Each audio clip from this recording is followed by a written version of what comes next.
का अपना प्रशांत भैया और लेकर आ गया हूं रैपिड रिवीजन का अगला चैप्टर जो कि है कार्बन एंड इट्स कंपाउंड। सभी स्टूडेंट की रिक्वेस्ट थी कि भैया इतना बड़ा चैप्टर कैसे रिवाइज करें, कैसे शॉर्ट के अंदर समझे, तो मैंने बोला why to fear when your Prashant भैया इज हियर। टेंशन नहीं लेनी अपन, है ना। देखो इस चैप्टर को वैसे तो मैं डिटेल में पढ़ा चुका हूं, 2 घंटे के अंदर सब कुछ समझा चुका हूं।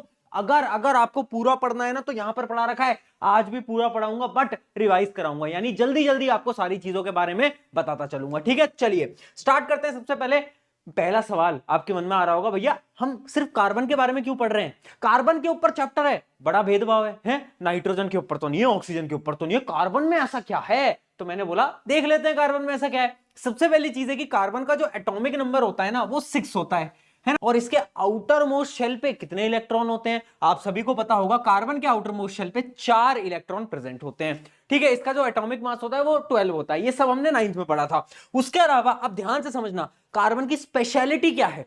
क्योंकि कार्बन के पास आउटर मोस्ट शेल पे 4 इलेक्ट्रॉन है, उसे स्टेबल होना है। स्टेबल होने के लिए उसे अपना ऑक्टेट पूरा करना पड़ेगा। ऑक्टेट पूरा करने के पास उसके पास 2 रास्ते हैं। कौन से रास्ते? या तो कार्बन क्या करे, या तो कार्बन बोले कि भाई देखो मैं ऐसा करता हूं कि मैं 4 इलेक्ट्रॉन कहीं से उधार ले लेता हूं, 4 + 4 8 हो जाएंगे, या तो मैं अपने 4 इलेक्ट्रॉन बाहर दे देता हूं। अब जैसे ही कार्बन ने किसी और से 4 इलेक्ट्रॉन मांगे तो दिक्कत हो गई। क्या दिक्कत हो गई? दिक्कत यह हो गई कि 4 एक्स्ट्रा इलेक्ट्रॉन आ गए, बट प्रोटॉन तो 4 ही थे और 8 अब इलेक्ट्रॉन हो गए।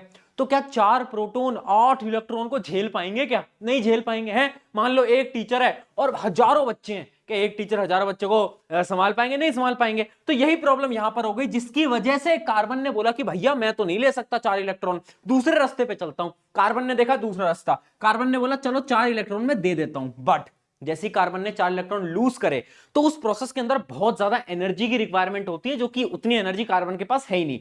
तो इन 2 रीजंस की वजह से कार्बन क्या बोलता है, ना मैं इलेक्ट्रॉन दे सकता हूं ना मैं इलेक्ट्रॉन ले सकता हूं, मैं काम करता हूं, मैं कोवलेंट बॉन्ड बना लेता हूं, यानी मैं इलेक्ट्रॉन को शेयर कर लेता हूं। और यही इंपॉर्टेंट पॉइंट है कार्बन के बारे में, यानी कार्बन क्या करता है, कोवलेंट बॉन्ड बनाता है। कोवलेंट बॉन्ड भैया क्या होते हैं? कुछ ऐसे बॉन्ड्स जो कि किसकी मदद से बनते हैं, शेयरिंग ऑफ इलेक्ट्रॉन्स की मदद से बनते हैं, यानी इलेक्ट्रॉन शेयर हो रहे हैं, ना लेना पड़ा ना देना पड़ा, आपस में बांट बांट के इलेक्ट्रॉन को शेयर कर लिया। और वही होता है कोवलेंट बॉन्ड। ये बड़ा इंपॉर्टेंट क्वेश्चन है, पेपर के अंदर बार बार पूछा जाता है, why carbon forms covalent compound. ये रीजन है, इस वजह से कार्बन कोवलेंट कंपाउंड को फॉर्म कर रहा होता है। अच्छा, तुम